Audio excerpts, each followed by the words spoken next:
Dear Thầy, dear Sangha, there's Vietnamese translation. So if you cannot understand English, please get a headphone and then plug in the green box to listen to the translation.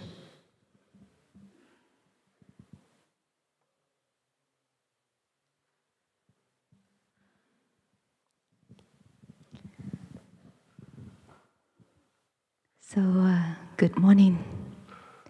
Dear Thầy, dear noble community, thank you for coming here and spend the weekend with us, or spend the Sunday with us. It's very precious to have you all here.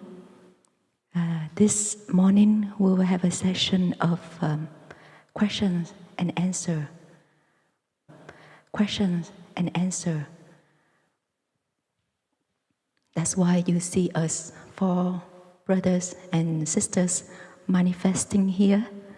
And I would like to introduce the panel of question and answer for you all.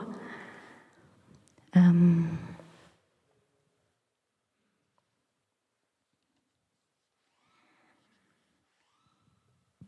my note, I would like to pinpoint Sister Giới Nghiêm first, and I think that she will sit at the first seat. But life is so impermanent.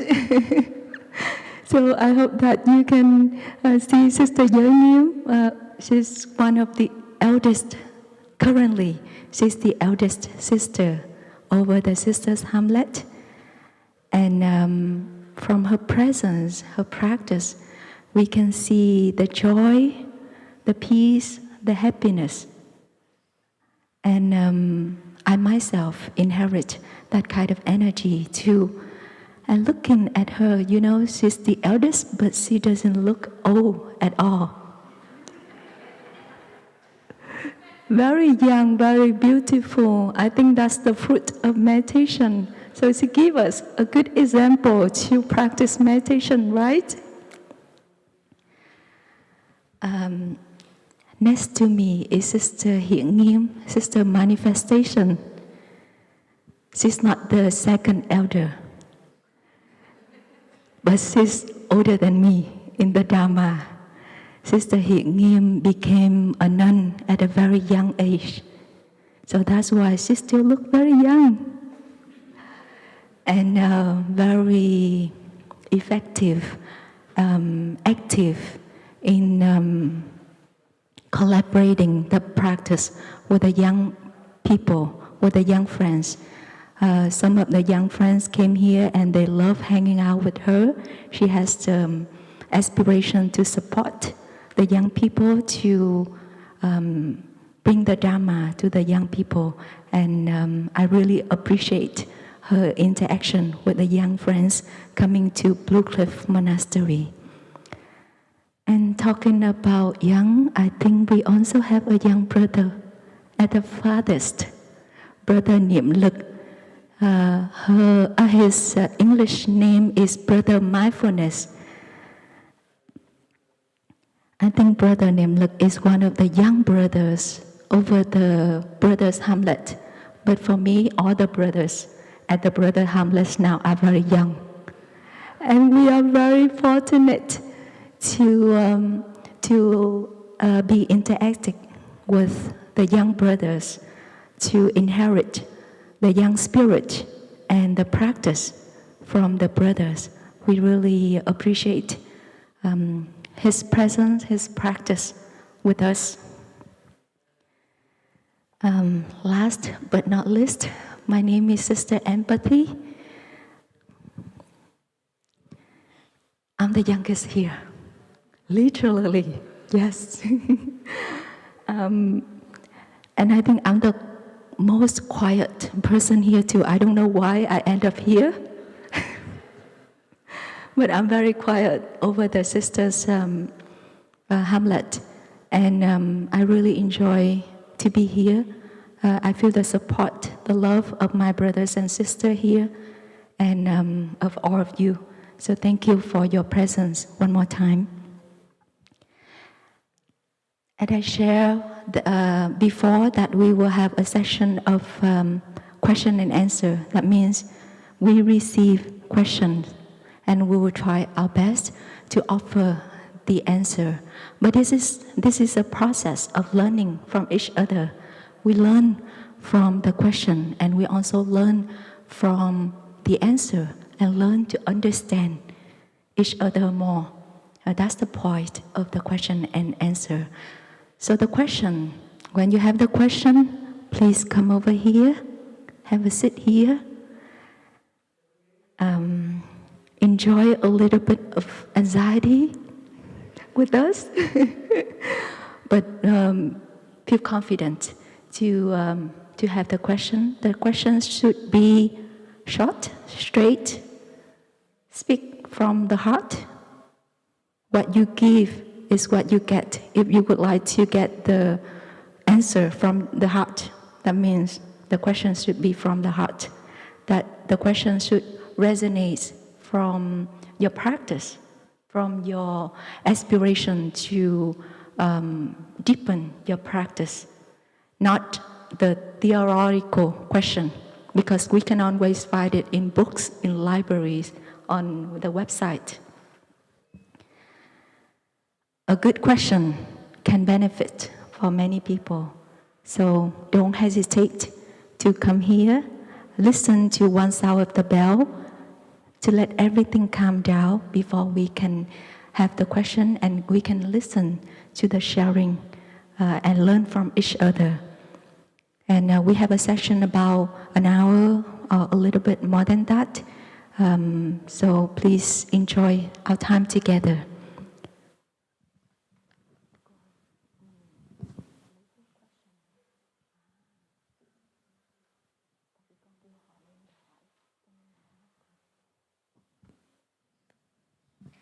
We take one question at a time, so Judy doesn't need to be here. Thank you, Judy, so much. So who will be the bravest one to come here? Oh, our sister just reminds me that we have some children and some teens. So maybe the first one or two questions we can save for our youngest friends, the children and the teen to have the questions, and then the adult will come afterwards. So who would like to have the question?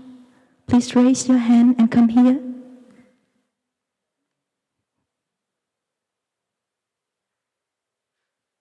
Be brave.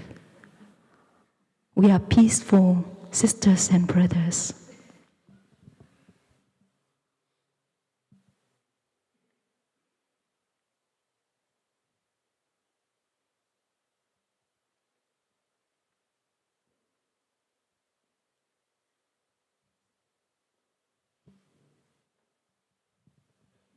Our young friends are a little bit shy. So maybe the adult can come first, and if they have questions from their heart, they can raise their questions later on.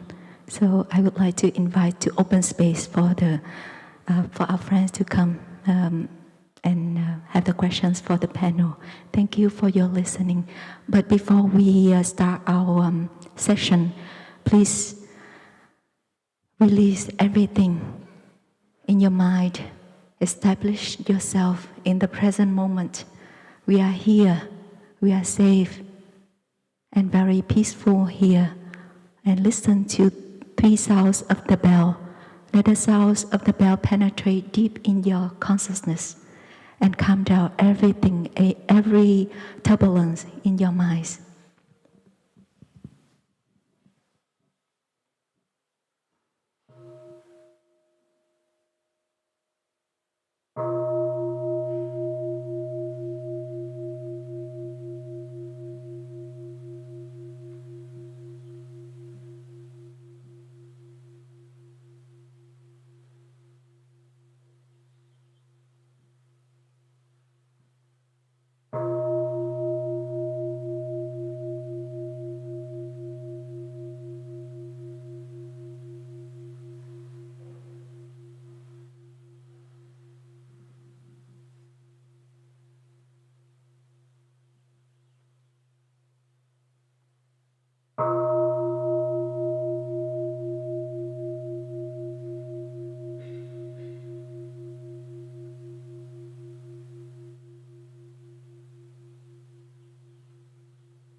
So, thank you. I want to ask a question about we see in the world harm to others, and sometimes the harm is very subtle, and we can see this in every organization in a way. So I think for me to be mindful of my own feelings, perceptions, consciousness, thoughts is the beginning. And then I was wondering if you had words for how to treat someone else when you think you're being honest that that person is harming to keep something for themselves. Trying to exclude others so that for some reason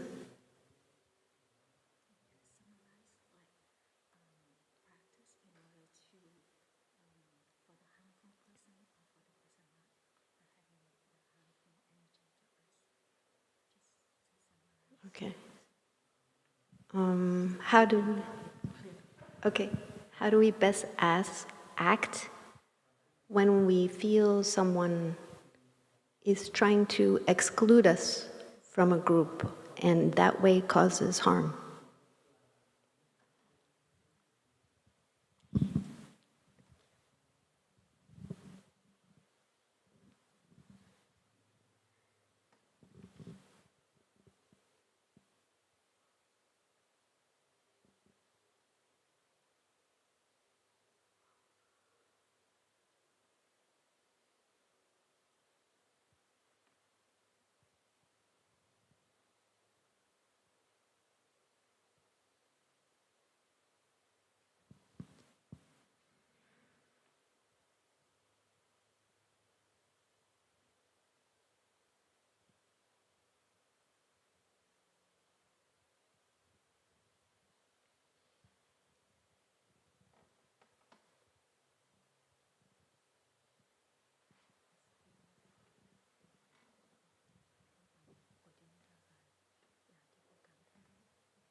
Dear respected Thai, dear beloved community and dear friends, and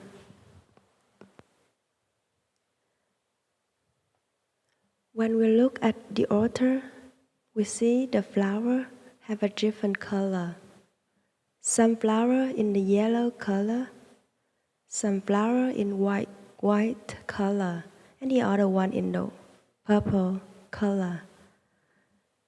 It means life is miracle with many kind of choice for us to choose. Some people really love golden flower, but some people really love the purple flower. But the flower didn't jealous by themselves. And me too. In my experience, sometimes I also be excluded by one group or some friends. At that time, I practice to come back to myself, and I know I'm imperfection. I cannot please everyone. I will belong in one group, and I cannot belong another group. For me, day by day, I accept it, and I also accept myself. Inside of myself, I have some talent. I'm really happy, like diligence, friendliness, openness. But the other side, I also have some seed like jealous or anger, but all of them make myself. So I practice to accept in all, and day by day try to be nourished some good things inside of myself, like more openness, more love, and more thoughtful to the other person. If I accept that reality, easy for me to accept. I cannot please everyone. Some group accepts myself, but the other group, I'm not conditioned to join that group. So first accept, and the next time to be friend with ourselves. And when we be happy, so the other person easy to come to make friend with us, and we do our best.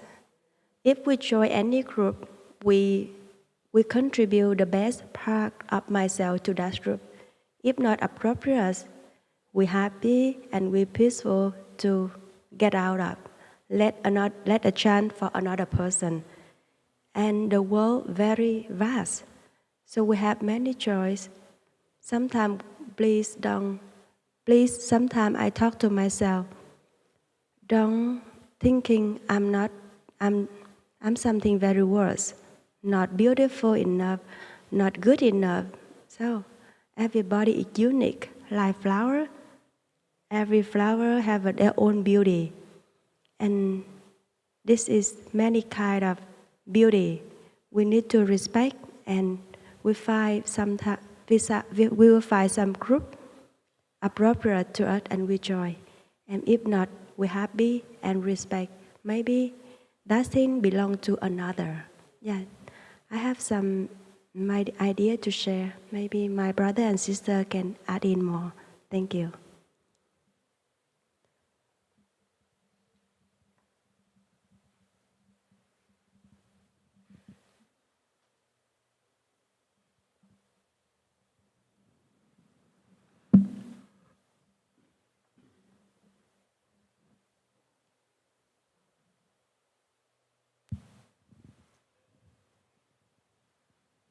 Dear Thai, dear Sangha, dear friend, I think my sister share quite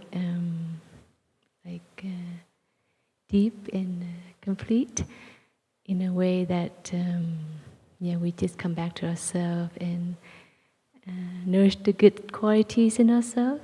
Because sometimes we feel like when other people are not accepting us, we feel inferior or we feel like we don't belong. But if we can accept ourselves, then maybe that's the first step for others to feel they can also accept us, accept you. But another point is that different groups have different affinity. So maybe that group has certain affinity that they feel that you might not have, or that's just a perception.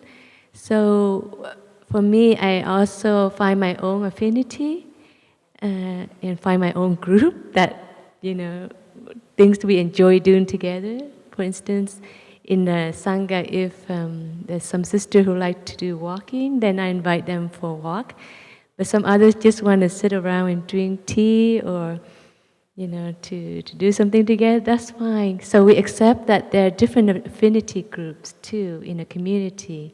So it's maybe people don't totally want to exclude someone, but because of their affinity group, they feel like, they can talk to each other.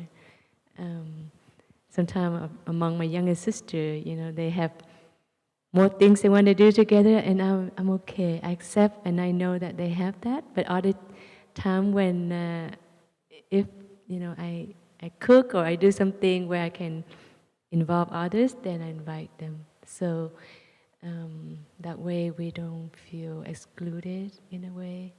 And also, but out there are seeds of discrimination and seeds of biases. So because people don't know the practice, so they're like that. So how can we practice so that we are not biased, we are not discriminative? So it's also a chance for us to look into ourselves when we see other people act in a way that is not wholesome or inclusive. Then we come back to ourselves and we see how can I be more inclusive for other people. But thank you for your question.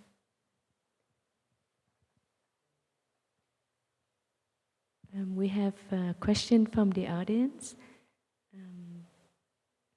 When we practice walking or walking meditation, we seem to split our point of mindfulness and concentration between breathing and our activity. Can you speak about your experience in this practice? So I don't know if brother or any sister like to share. I think our friend is here, right? Yeah, okay.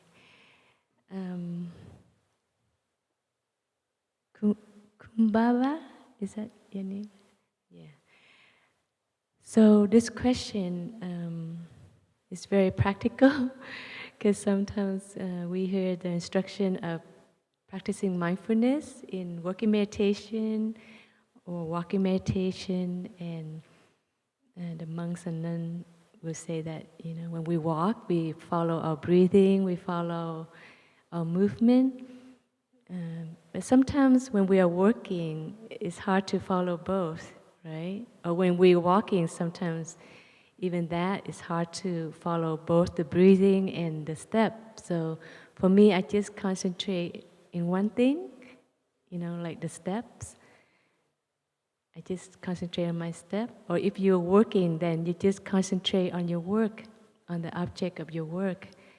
Whether you cleaning up or helping with the garden, then you just focus on the act of working. And that's also mindfulness. You don't have to be aware you're breathing at the same time. I think it's easier when you are sitting that you can follow your breathing. But sometimes when we are working, it's good to concentrate on the object that we are in touch with, whether it's something we work with or... but at the same time, you can follow your thoughts.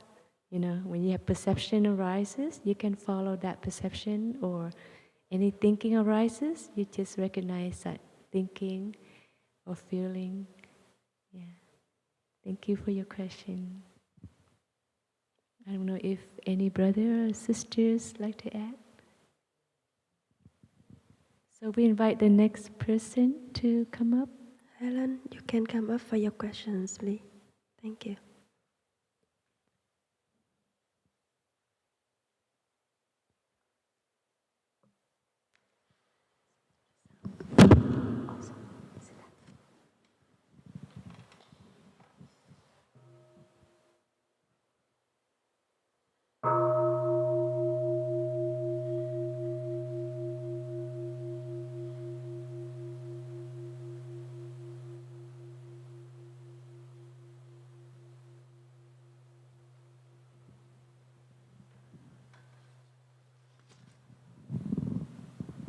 Thank you. Thank you for remembering my name. This is my first time visiting, and less than 48 hours, I feel very peaceful and deep gratitude to everyone for such a heartwarming experience.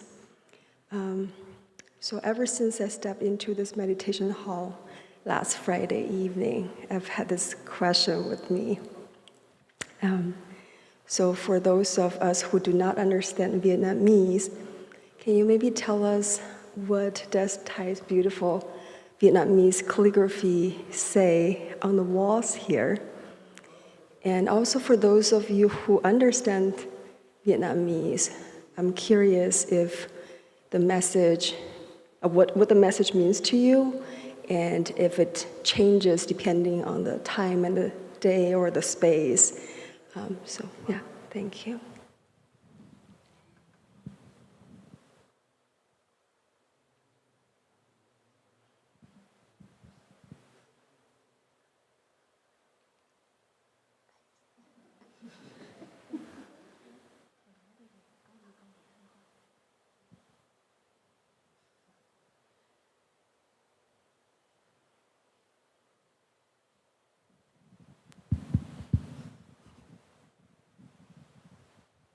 So, dear respected Thầy, dear Noble Sangha,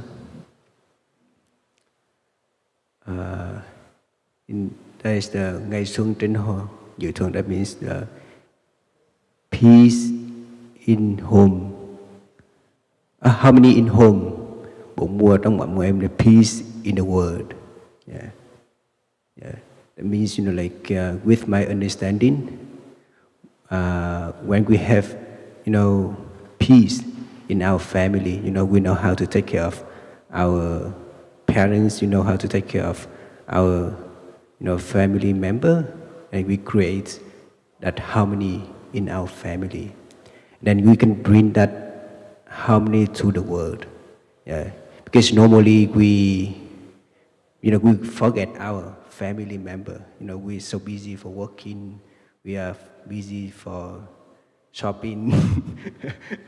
Yes, we try to look for the happiness or harmony outside our family. And then I think that's a reason, our teacher want to remind us to come back to ourselves, to come back to our family, and then to build the harmony in our family, to listen to our children, to be nice with our partner, yeah, and then if we can do that in our family, and we can do that for the world. Yeah. Thank you for your question.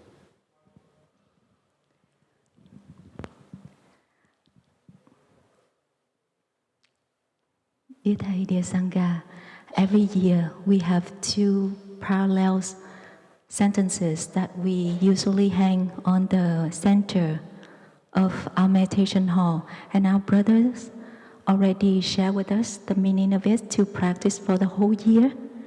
At the beginning of every Lunar New Year, we have 2 new parallel sentences for us to practice for the whole year. There's 2 more. I don't know whether you noticed. Yes, it's in Vietnamese. So I think that maybe I can add in those meanings of the sentences for you. The first one is nước bích lắng trong, ngàn sông có nước, ngàn sông trăng hiện.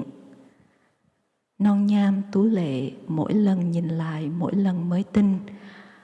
Those are the specific sentences that they wrote for Blue Cliff. Each sentence has words, if we translate it in Vietnamese, and also if we translate it in English, it has the first sentence has the word blue. The second one has the word cliff. It contains the name of Blue Cliff Monastery.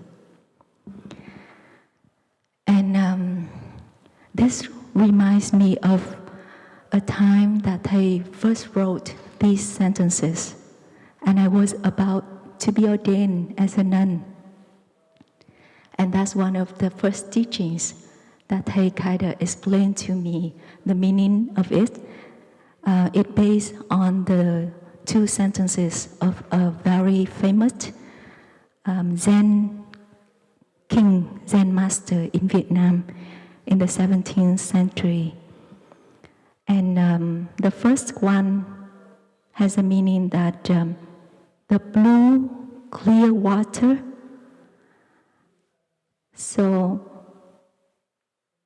when the water is blue and clear, it manifests the moon. When you can see the moon upstairs, you can also see the moon when the water is very still, very clear. And it's not just one water, one river, it's 1,000 of water, of river. If it's peaceful, if it's still, if it's clear, 1,000 of river and water can contain 1,000 moons. But if you're not peaceful, you don't see any moon. Yes, so that's one practice for us. The second one is the cliff, the very beautiful cliff. And we would love to hike on that cliff. We would like to watch that cliff. Every single time we watch it, it's a new time that we see it. So if you see the cliff for every single time you see the cliff, it's as if you see it at the first time. That means you are a practitioner. You see it with your new eyes. Every day is a new beginning. Every day is a new practice. And every look can be a new look. You see me today is Sister Empathy. The next day, Sister Empathy is the same, but maybe you have a different look as Sister Empathy. Yes, so that's the practice they would like us as a residents here to contemplate every single time we come in. Like you're very intimate, very considerate to look at the sentences and ask the meaning of it. It has a meaning for us to practice, and every single time we practice, it gives us a new insight. Thank you for your listening.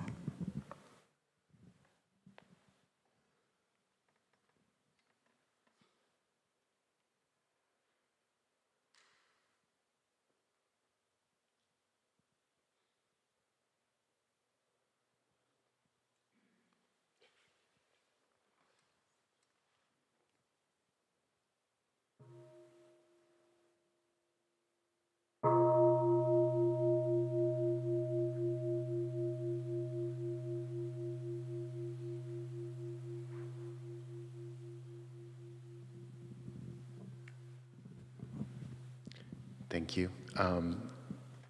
My question is, I see you smiling, and how do you cultivate joy and happiness when you're going through something difficult?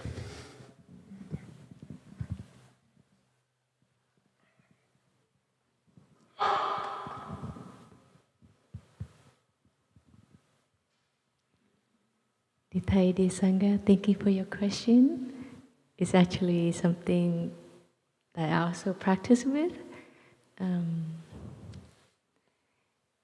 The other day we have a great storm at Blue Cliff, the rainstorm, and then after that I look out the window because our window is very big. It's like this meditation hall.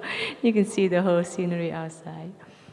And I saw the rainbow, the arch of the rainbow, just like half.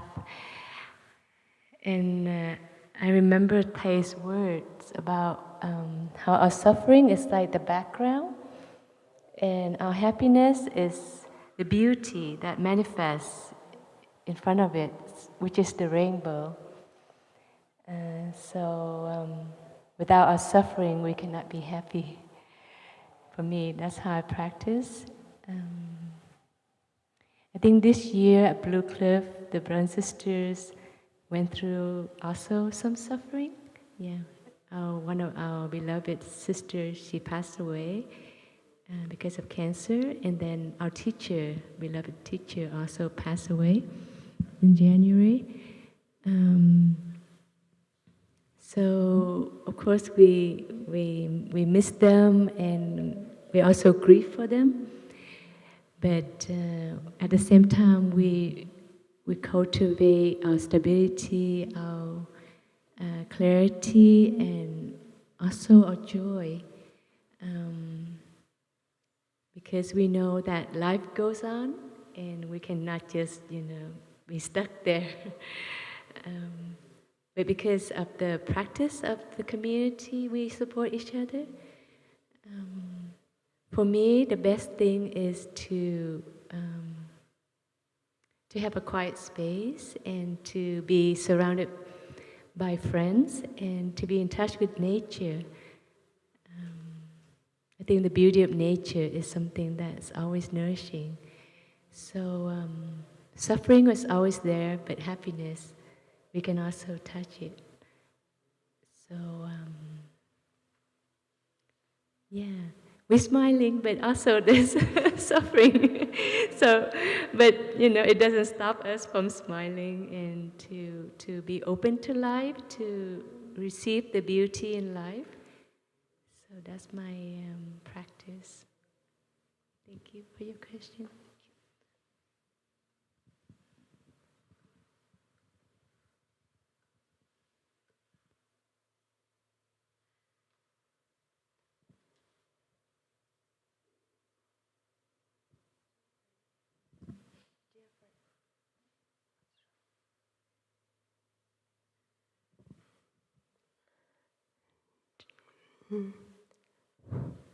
Okay.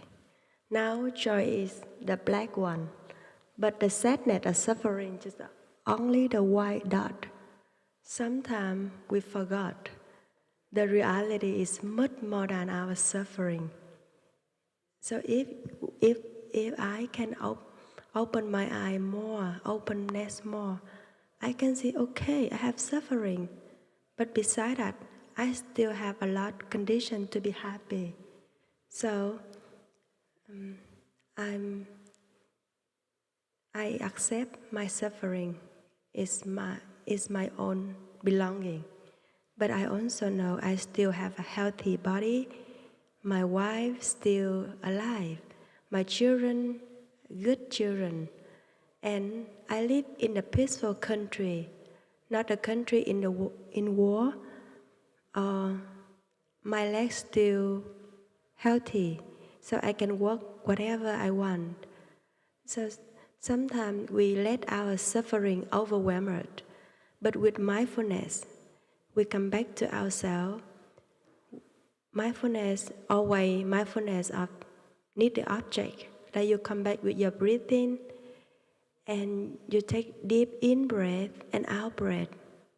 Easily the peaceful energy arises, and we feel peace and calm, and we have enough stability to embrace our suffering. And we know, thanks to suffering, we know another time we don't have suffering, and we smile it, and we treasure more the moment we have happiness. So that's why some brother and sister can smile, even though inside of them they still have difficulty to transform.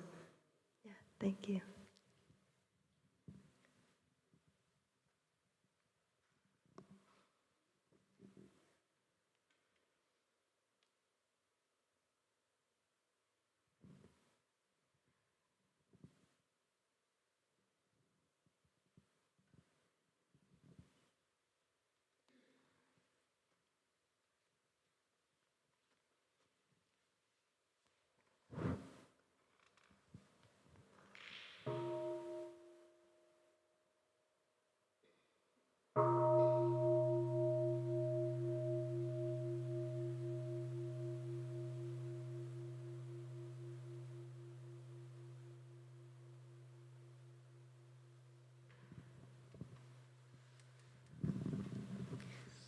Thank you.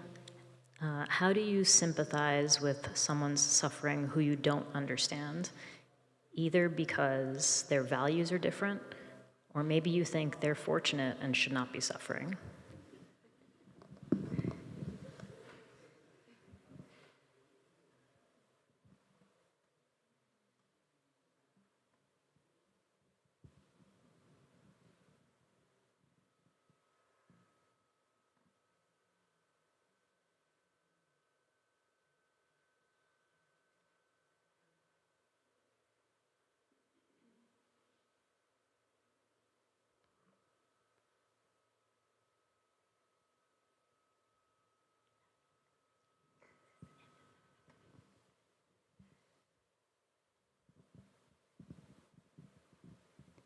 Dear Thầy, dear Sangha, thank you for your interesting question. It's very hard to practice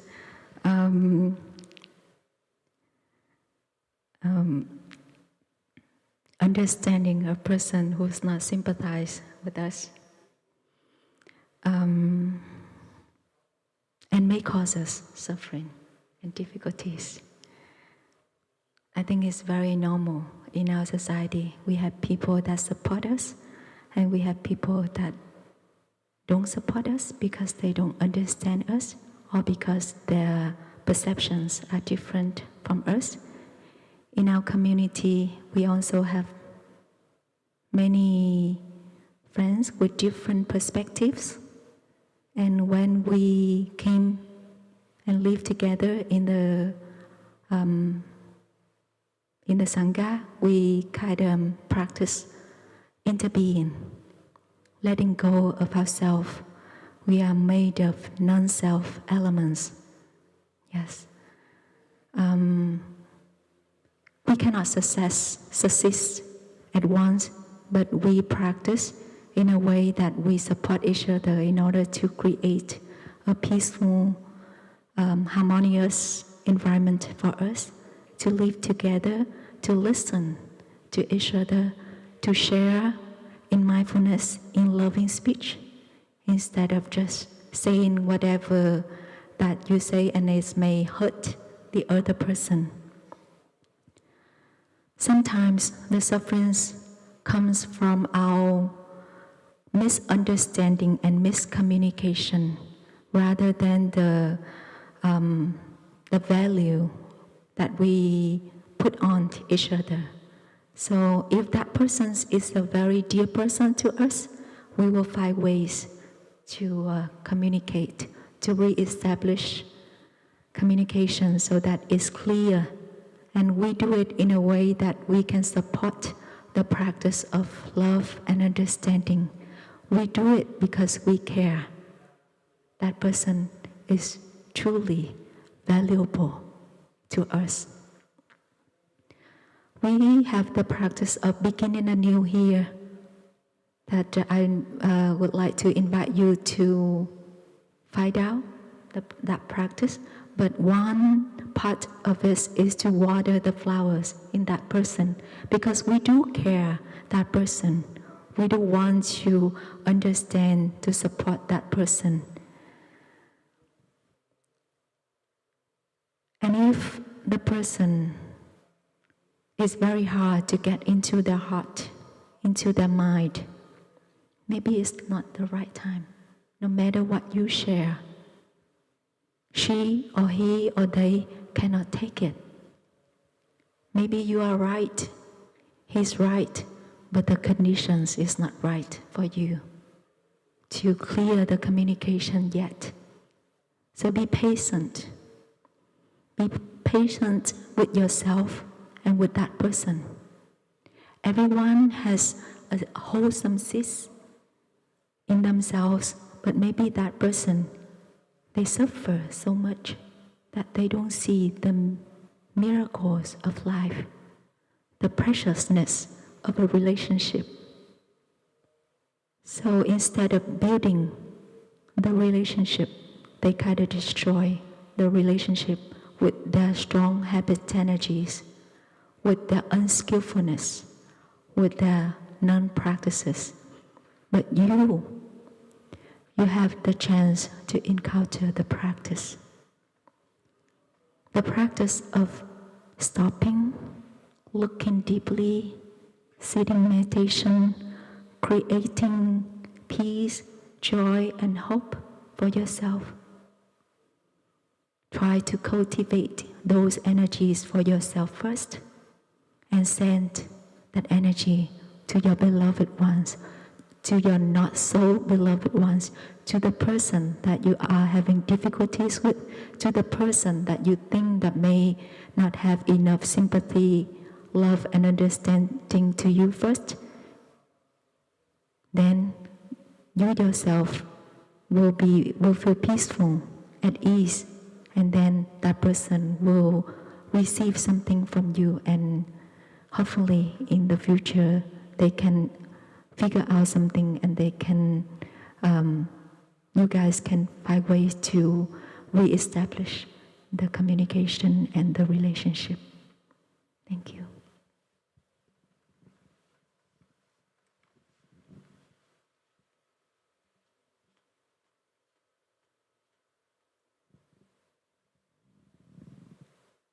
We have about 10 minutes before we can end our session, so maybe we can open for one more question.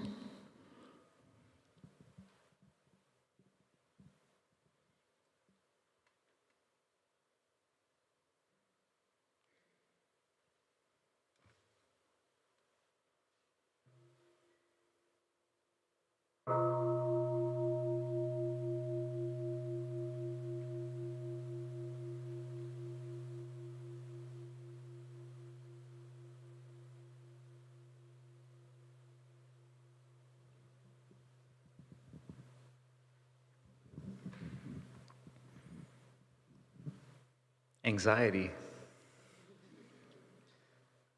Can you describe to me what emptiness is?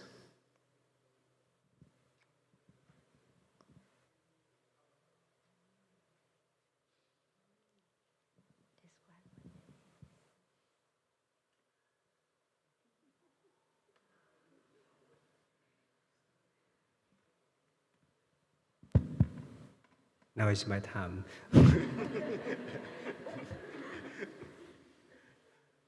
So, respected Thai, dear noble community, I just want to share about the emptiness. I just want to share, my understanding about it.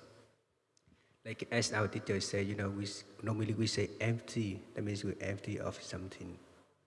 Like you can imagine, like in this hall, if we learn about emptiness, we say, "Oh, this hall is empty," but it is full of the people, right? Yes. So if you can imagine, like I remember the story during Buddha time. He have the cup of water, and he asked his attendant to dump the water in the cup, and then the Buddha asked his attendant, "Is that cup empty?" And then his attendant said, "Yes."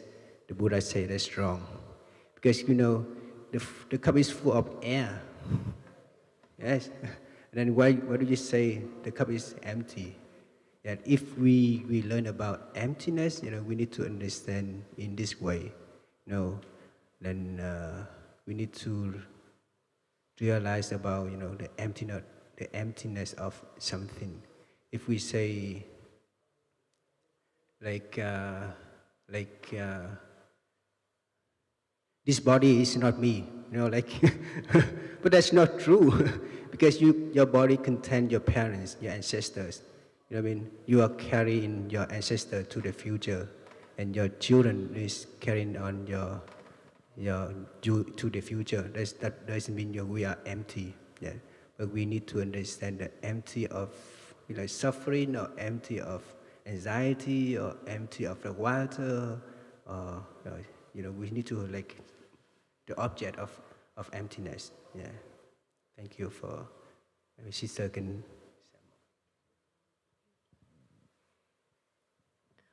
So to your right, you can see the Heart Sutra that Thầy wrote in his own writing.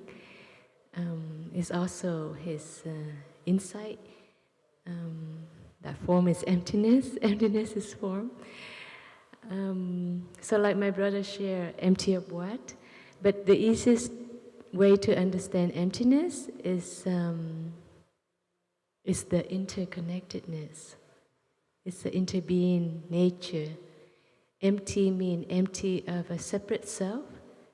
Like my brother shared, he's not, this body is not his, because it belongs to the whole cosmos, it belongs to his ancestor. There's many conditions that bring about the body, or any kind of phenomena, any kind of thing, object, person that you look at. The nature is emptiness. It means that it's empty of a separate self, but it's interconnected to everything else. So I think people wrote many volumes just on emptiness. It's very hard to understand, but I think the easiest way to understand it is to see in the light of interbeing that we are connected to each other, we are connected to the earth, the plant, the minerals, the animals, the suffering that are happening everywhere in the world. And when we see that what we do, what we say, what we think, we can do in a way that we are connected to many others, and we just not do it for ourselves.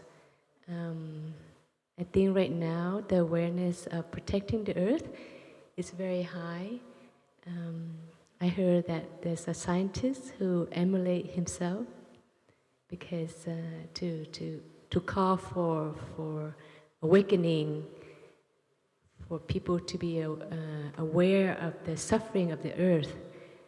So we know that we can practice, we can live in a way that can be mindful, and we can help to protect the earth, and the earth can protect us. And the same thing, when you help other people, they help you. So I think that can explain emptiness. Thank you for your question.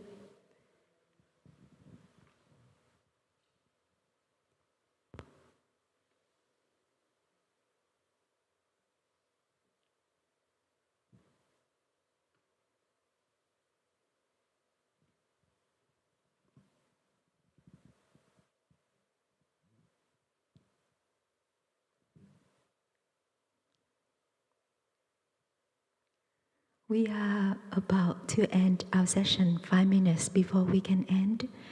So just in case, is there any question from the audience that you would like to ask the panel here? If not, then we can end our session a bit earlier and listen to some announcements.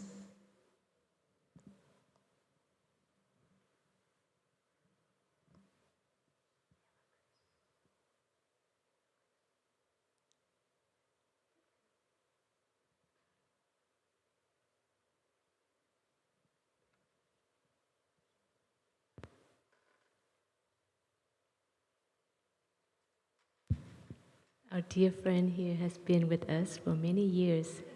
He came when he was in the children program.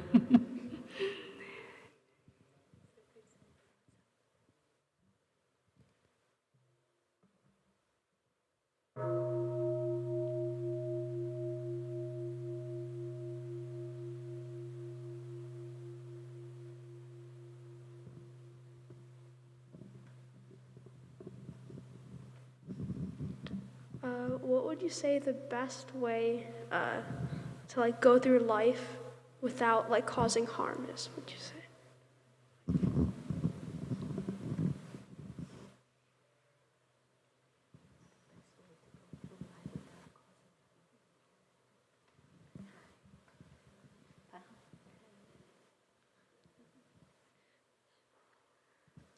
For this last and very special question from our friend here, Bright, I would like to invite 4 brothers and sisters here to answer. I will do my part first. The best way, our friend's question is the best way to go through life without causing harm is to become a monastic. Do you think that is a good way? I think that's the best way. Yes, we have the precepts not to kill. We become a vegetarian. We have the precept to have a loving speech, to practice true love, to consume in a good way. What is the better way to live our life? So this is a recruit and invitation for you to consider to follow a peaceful, wholesome way of life, becoming a monastic, okay? Yeah.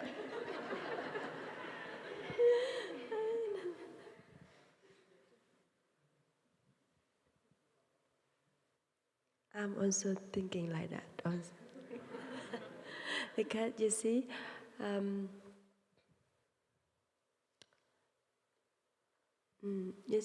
the cat eat a mouse, the snake eat frogs, and the bird is the womb. Nothing perfection. We monastic, we tried our best. Don't eat animal product. It means we try our best not to do something harmful, and we know our life is made from the other life, so we cannot go to perfection. So when we eat, we feel gratitude, and we know the other one need to be died for us to be alive. So I live my life in the best way. And I do happiness for myself and do happiness for the other around me. Yeah, thank you.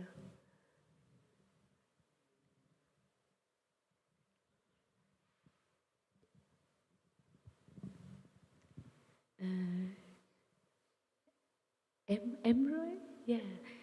He already took the 2 promises, so you know how to protect life, I know.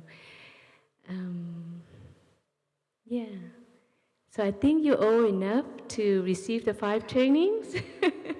So the next time, maybe when you come up with your family for a retreat, you can take the 5 mindfulness trainings. It's the best way to have some guidance, so that when we go through our daily life, it's a reminder for us to protect life.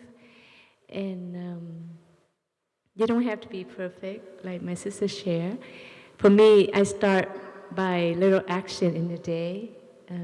For the monks and nuns, before we put our foot down, when we get down from our bed, our bed's kind of high, so when we step down from the bed, we have a gatha that says, when I open my eyes and wake up, please all of you protect yourself, and if I accidentally step on one like insect, may you be liberated into the Pure Land. So it means that we were very aware of our step and the little things that are around us. So for me, just protect lives in that way. We can do bigger things. We can prevent war. We can water the seed of compassion in us, and that's the good start. And by eating more vegetable, if possible, in your daily life, I'm not saying you have to be a total vegetarian. We already protect life. So do come next time for retreat and take the 5 training, if you cannot be a monk yet. Thank you.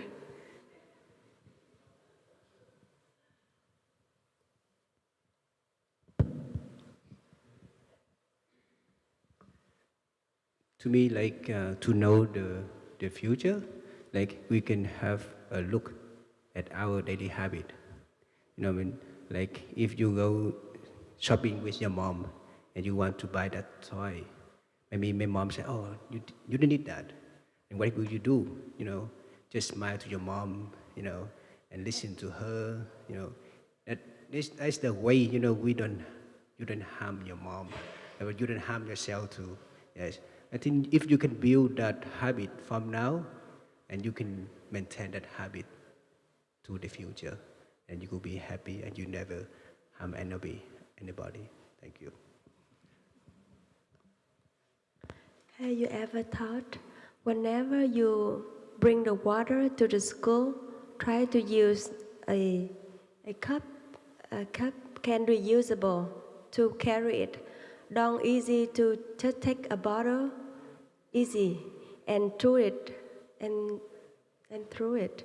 And whenever you bring your food or snack to the school, please try to use the reusable box, not use Ziploc and put the plastic in the trash bag.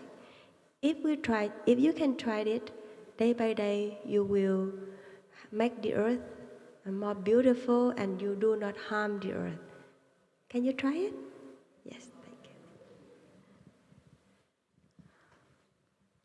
Dear Thầy, dear Sangha, we are coming the very end of our question and answer session. So please give flowers for all the questions and all the brothers and sisters on the panel for the very insightful sharing. Thank you for your listening, for your contribution to the session. I think it's because whether you are a listener or we are the sharer, we are all empty. That's why we can learn from each other. That's the true meaning of emptiness here. I wish that you have a great day, enjoying all the activities, enjoying the day of mindfulness at Blue Cliff Monastery. And again, there's more for us to learn. All the sharings here are not perfect, but it's become perfect. It's become yourself when you practice with them. So please consider or take on any practices that resonate in your heart. Like even the last question from our teenager friends, we can learn from it. We can pick up something that's not causing harm to Mother Earth in order to live our life. So I wish you enjoy your life, bring less harm to each other and Mother Earth, and deepen your practice so that we can walk on this path together as long as possible. We would like to end this session with 3 sounds of the bell. After that, may you linger a little bit for more announcements, but let the sound of the bell penetrate into your mind and your body. Let go of everything, even all the questions, all the answers. It's soaking. It already brought you joy and love and peace. Thank you.